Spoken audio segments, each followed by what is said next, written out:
오늘은 최동석 이사님과 할 얘기가 조금 많아서 노래를 살짝 줄여봤습니다. 이사님 안녕하세요. 안녕하세요. 네, 반갑습니다. 기자 공채에 지원했던 분들이 어떤 사람이 채용될 수 있을지 궁금하신 분들이 있을 것 같아서 제일 첫 질문으로 드리고 싶거든요. 이제 조상훈 사무국장이 네. 얘기를 했을 거고요. 그다음에 김재현 간사도 지난 금요일 날 또 얘기를 했었을 텐데 네.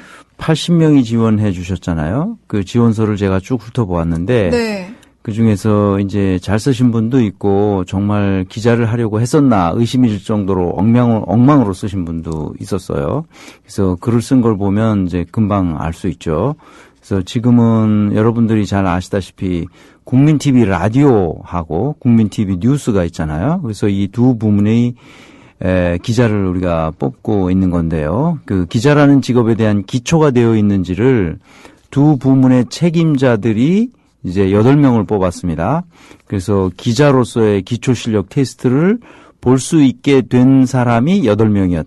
됐다. 이렇게 네. 말씀드릴 수 있습니다. 주로 어떤 테스트를 하실 예정이세요? 김영민 PD하고 민일성 편집장이 기자로서의 가장 기초적인 자질을 갖추었는지를 보는 여러 가지 테스트를 하게 될 것이고요. 사무국에서는 기본적인 역량 테스트도 아마 설문형으로 하게 될 것입니다. 이번에 1차로 선발된 분이 8분이잖아요. 네. 그 외에는 어떻게 됐나요? 이분들, 그러니까 72명은 안타깝게도 면접을 볼 기회를 얻지 못했는데요. 이제 그렇게 됐다는 사실을 아마 사무국에서 문자로 네. 개별적으로 보내드렸을 겁니다. 면접 기회를 얻지 못한 분들이 좀 많이 아쉬울 것 같은데요.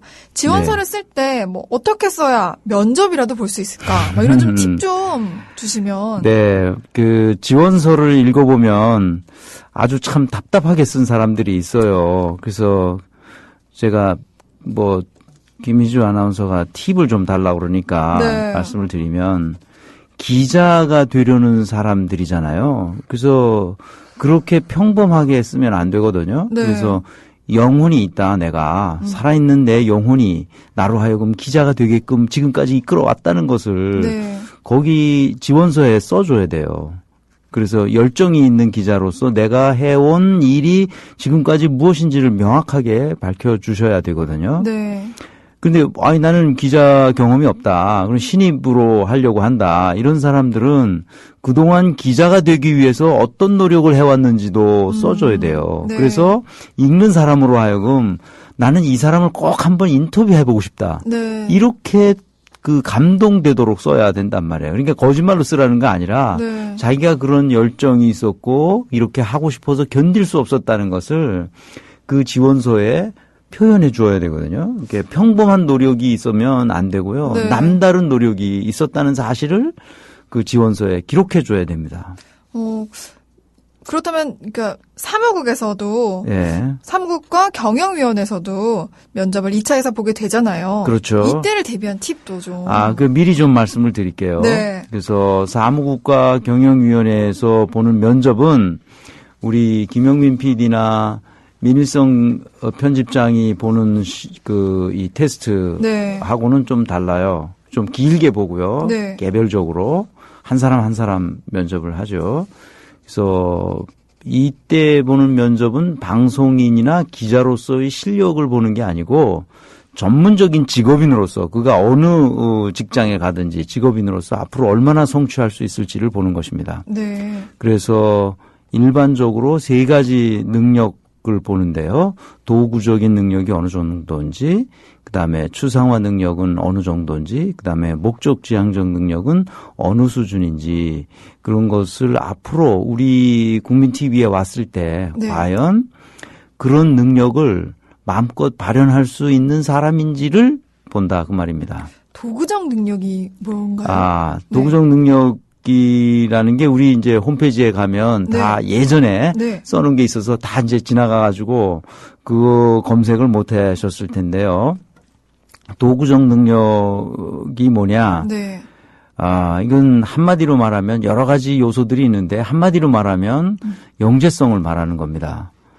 그러니까 어떤 경우에도 언론인이나 기자가 되겠다는 타고난 재능이 있는가를 나타내는 것이죠.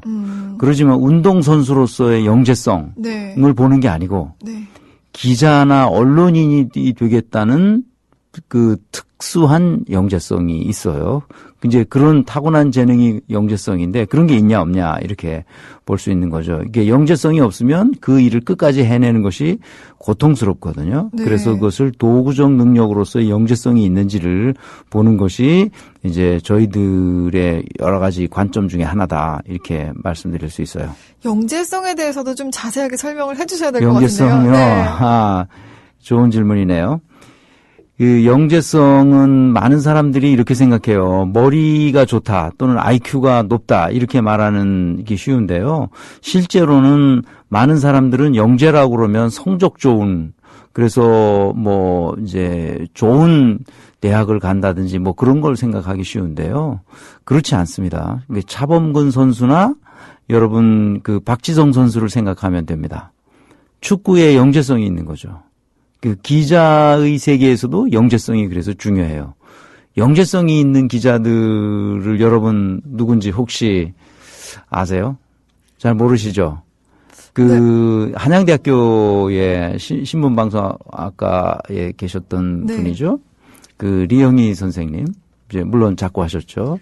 그래서 오늘 아침에 서영석의 타임라인에 출연하셨던 네. 분 기억나시나요? 네. 네, 김종철 선생님. 네. 그 동아일보에서 해직되시고 그다음에 나중에 연합뉴스의 네. 사장까지 하시고 네, 맞습니다. 그 폭력의 자유라는 책을 쓰셨죠. 제가 그래서 오늘 아침에 즉시 주문했습니다. 그 책을 좀 보려고요. 네. 폭력의 자유라는 그렇게 이런 분들을 보면 정말 영혼이 살아있는 언론인이라는 느낌을 여러분들 느끼실 겁니다. 바로 이런 분들이 바로 기자로서의 영재성을 가지고 있는 분들이다. 이렇게 말씀드릴 수 있어요. 그 혹시 여러분들 중에는 손석희 같은 사람을 멋있다고 볼런지 모르겠어요. 하지만 나는 그런 사람은 자기를 잘 포장해서 이미지만 그럴듯한 언론인으로 보이게끔 만드는 사람이라고 생각해요. 영재성이 있는 진정한 언론인이 아니라고 봅니다. 세 가지 능력을 말씀해 주셨잖아요. 네. 두 번째는 추상화 능력이라고 하셨는데 네. 그건 어떤 뜻일까요? 좀 어려운 개념처럼 느껴지거든요. 추상화, 이게 도구적 능력은 이제 영재성을 네. 우리가 본다. 이 사람이 과연 영재성이 있냐는 거고요. 네. 두 번째는 추상화 능력인데요. 예를 들면 이런 겁니다. 그러니까 학습 능력이 있는지, 그다음에 창의성이 있는지, 미래지향성이 있는지 뭐 이런 영양 요소들을 고루고루 보는 건데요. 그중에서도 가장 중점적으로 저희들이 보는 것은 창의성입니다. 창의성은 고루하게 전통이나 관습에 얽매여 있지 않고 새로운 세계에 자기 마음을 열어두는 그런 성향을 말해요. 그래서 늘 새롭고 유용한 아이디어나 산출물을 만들어내는 성향을 말하거든요. 그래서 국민TV에서는 이런 창의성을 매우 중요시하게 여긴다 이렇게 말씀을 드리는데 이 언론계에 저도 처음 와봤잖아요. 그래서 네. 몇 달 같이 일해보니까 언론계에 계시는 분들 중에 때때로 아주 지독할 정도로 고루한 분들이 많이 있다는 것을 제가 느낍니다. 그러니까 새로운 세계에 열려 있어야 합니다. 네. 그게 창의성이죠. 마음이 열려 있어야 됩니다. 그런데 이제 그렇지 못한 사람들이 지금 오늘날로 언론계가 이렇게 개판이 된 이유는 바로 그런 그 창의성이 부족한 언론인들이 많기 때문에 그렇게 된 것이죠. KBS, MBC 꼬라지를 보세요. 다 그 사람들이 그거 제대로 된 언론인이라고 말할 수 없는 사람들이 거기 다 있잖아요. 그 조중동 마찬가지고요. 네, 이사님, 좀 가라앉히시고 제가 세 번째 질문 드리겠습니다. 열받아요, 나는. 세 번째 능력이 목적지향적 능력. 이거는 뭘까요? 목적지향적 능력, 세 번째요. 네. 목적지향적 능력에는 성취지향성, 대인 영향력, 정직 성실성이 중요한 요소인데요. 네. 여기서 가장 중요한 것은 정직 성실성입니다. 자신이 지금은 손해를 좀 보더라도 자신의 행위를 정직하게 설명할 수 있는 성향을 말하거든요. 네. 그래서 우리 국민TV에서는 거짓말을 하면 그것은 일진아웃 시키려고 합니다. 그러니까 협동조합은 반드시 정직해야 합니다. 정직하지 않으면 협동조합은 오래 갈 수 없거든요. 그래서 주식회사에서는 자신의 이익을 위해 얼마든지 뭐 속임수를 쓰든 거짓말을 하든 해서 마음대로 자기 이익을 추구할 수 있어요. 들키지만 않으면 그렇게 할 수 있죠. 그 재벌 회장들 보세요. 자기 이익을 위해서 사기꾼처럼 행동하잖아요. 그래서 온갖 범법 행위를 하더라도 자기 이기심만 추구하는 사람들이 수두룩히 있어요. 그래서 우리 협동조합에서는 결단코 자기 이익만을 생각해서 거짓말을 하는 사람은 용납할 수 없을 것입니다. 그래서 어떤 경우에도 자신의 행동이 투명해야 하고 네. 공정하고 정직해야 합니다. 자신의 일생을 잘 돌아보셔서 그 우리 국민 TV에 과연 내가 적합한 사람인지를 잘 생각해 보시기를 바랍니다. 때로는 잘못을 하기도 하고 실수도 저지르기도 하는데 뭐 그럴 때는 어떻게 해야 될까요? 그렇죠. 사람이 뭐 잘못이나 실수는 인간에게 있어서는 불가피한 것입니다. 네. 잘못할 수 있고 우리가 실수할 수 있어요. 그 피할 수 없는 것이죠. 근데 그 문제는 그것을 있는 그대로 정직하게 잘못과 실수를 고백하고 그 잘못과 실수를 바로잡으면 되는 거예요. 네. 어떻게 인간이 완전할 수 있겠어요. 네. 다 불완전하죠. 그래서 정직하지 않으면 미디어 협동조합 국민 TV에서 배견할 수 없도록 하겠다는 것이죠. 그러니까 함께 일하는 것이 그 부정직한 사람은 고통스럽게 될 것입니다. 네. 그래서 이제 그 작년 말부터 협동조합으로 방송사를 세우려고 설립준비위원회를 가동해서 지금까지 왔잖아요. 네. 그런 중에서 설립준비위원들 중에서도 스스로 자진해서 사퇴하거나 그만둘 수밖에 없었던 사람들의 대부분은 뭐냐? 네. 이 정직 성실성에서 문제가 발생했기 때문입니다. 많은 분들이 그 나에게 너무 그 심한 거 아니냐 이렇게 말하는 사람도 있을지 모르겠어요. 그러나 협동조합은 주식회사가 아닙니다.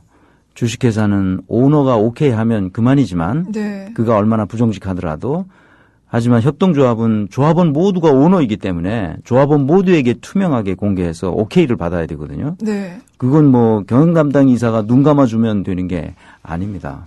그래서 자기 자신을 여러분들 이렇게 채용되기 전에 자기 자신을 한번 뒤돌아 보시기를 바랍니다. 과연 내가 지금까지 정직한 삶을 살아온 사람인가 아닌가. 정직하지 않으면 이곳 국민TV에서는 살아남을 수가 없다는 점을 다시 한번 말씀드리고요. 그래서 이곳에 취업했다가 부정직하기 때문에 네. 고통받는 일이 없도록 미리미리 그런 분들은 주식회사로 옮겨가는 게 좋겠다고 다시 한번 충고의 말씀을 드립니다. 네. 그래서 이제 제가 그 에드가 파네릴 여사는 오랫동안 전 세계에 다니면서 협동조합 운동을 일으키고 실제로 협동조합을 이렇게 운영하셨던 아주 훌륭한 분이신데 네. 이 에드가 파넬 여사가 쓴 최근 책을 제가 봤어요. 그게 뭐냐면 협동조합 그 아름다운 구상이라는 책이 있습니다. 네. 여러분들도 한번 사서 한번 보시기 바랍니다. 그분이 우리에게 주는 메시지는 올바른 협동조합에서 일하는 모든 사람들은 조합원이든 조합에서 상근하는 임직원이든 조합과 관련된 사람들은 잔인할 정도로 정직해져야 된다는 점입니다. 잔인할 정도로 정직해지는 길은 뭔가? 이것은 과도하리만큼 투명하게 돼야 된다는 것입니다. 그래서 우리가 모든 것을 공개적으로 투명하게 하려고 노력하는 것은 바로 이 때문이죠. 네. 너무 심하다 싶을 정도로 공개해야 됩니다. 뭐 이런 것까지 공개하나 싶을 정도로 공개해야 된다고 생각하죠. 나는 지금까지 이것을 우리 임직원들에게 설득하는데 아주 힘겹게 왔습니다. 지금부터는 더욱 공개할 것입니다. 네. 공개해야 합니다. 그래서 무조건 투명하게 모든 조합원들에게 보여주도록 할 것입니다.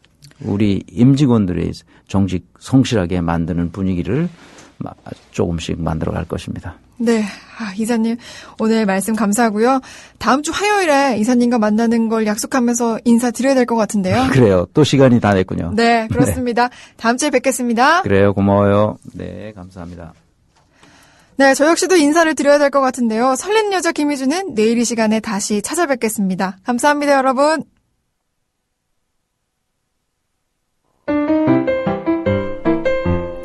라디오 메모입니다. 교회 세습을 교단법으로 금지하려는 노력이 확산되면서 교회 세습 반대운동연대가 포럼을 개최합니다.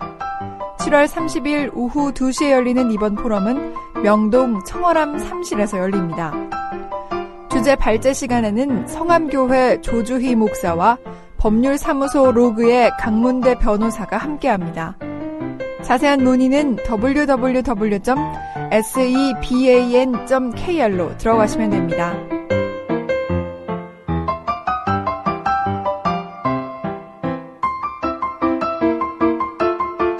조합원 십시일반 이벤트로 제작한 차량용과 휴대전화용 스티커를 무료로 보내드립니다.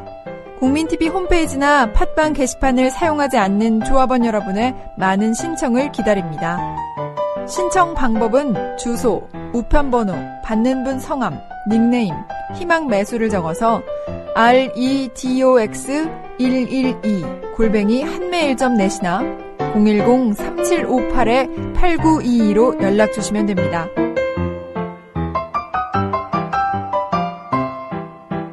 아이큐 협동조합 연구소에서 윤리적 소비 공모전을 개최합니다. 윤리적 소비 문화 확산을 위해 마련된 이번 공모전은 논문 분야와 자유 분야로 신청 가능합니다.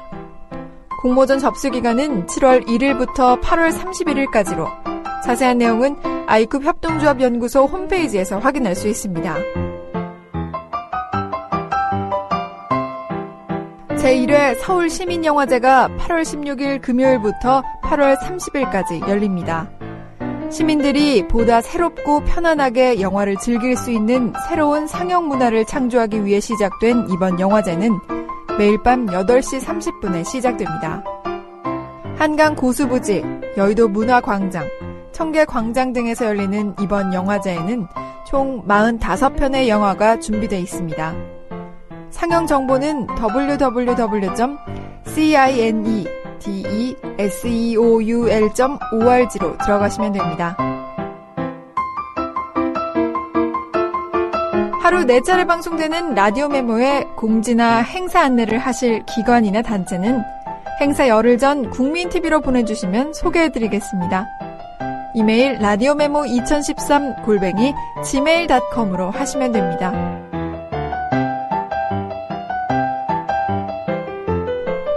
라디오 메모를 마칩니다.